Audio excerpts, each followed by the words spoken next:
Ziara yangu hii ya leo ilikuwa ni kwenye ufuatiliaji wa fedha ambazo serikali imezitoa kwa ajili ya kununua vipuri ili kufufua haya mabasi ambayo tayari yalikuwa yamepata shida ambayo yalikuwa hayawezi kuwepo barabarani.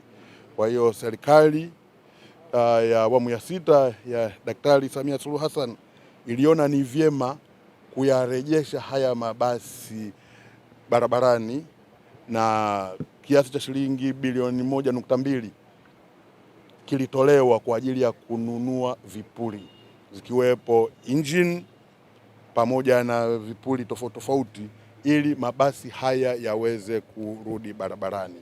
Mabasi ambayo tunategemea kuyarudisha barabarani kutokana na fedha hii ambayo imetolewa ni mabasi 30.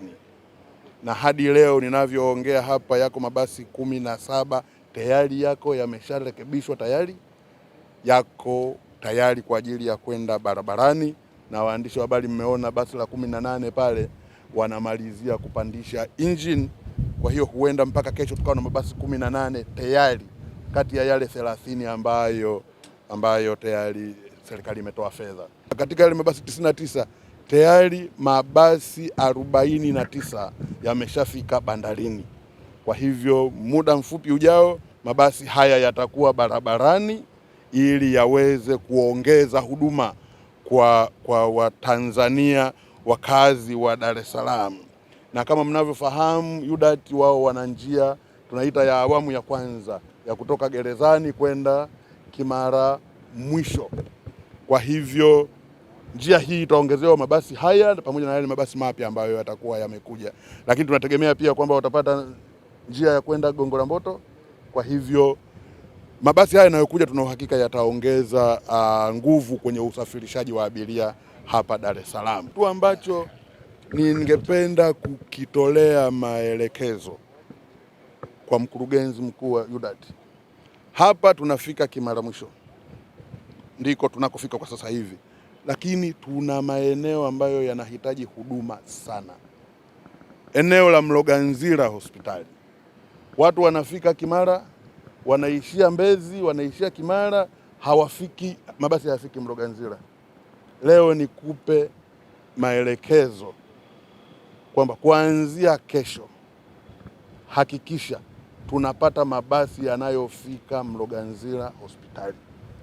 Watu wanapata shida, wana wagonjwa kule, wagonjwa wenyewe wanapata shida kufika kule. Kwa hiyo ni vyema hili tukalichukulia kwa umuhimu wake ili tuweze kuongeza huduma kwa ndugu zetu ambao wanahitaji hii huduma kwenda kule hospitali ya Mloganzila.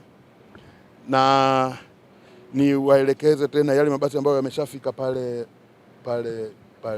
bandarini, oneni namna ya kuyatoa pale, kaeni na watu wa bandari ili kupunguza storage cost.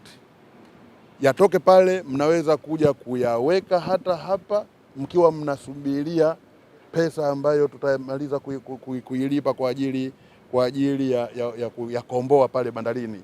Maelekezo tumeyachukua na tutayatekeleza. Kimsingi yanatekelezeka, na ukiangalia ni kweli kwamba huduma inahitajika kulingana na huduma kule ni sehemu ya hospitali, na kama maelekezo ya Mheshimiwa Rais kwa ni tuwe na utu, ndio maana kauli mbiu kubwa ni kazi na utu. Kwa hiyo kimsingi tumechukua kama lilivyo na linatekelezeka. Kwa tutatekeleza kuhakikisha kwamba itakuwa inatoka Kimara moja kwa moja kwenda Mloganzila. Kwa mara ya kwanza tulikuwa tunapitia Mbezi. Sasa naamini katika upacha wetu na upande wa DART ambao tayari kwenye mikakati ya kuhakikisha wanarudisha miundombinu ya Mbezi, naamini tutakuwa tumesha kamilisha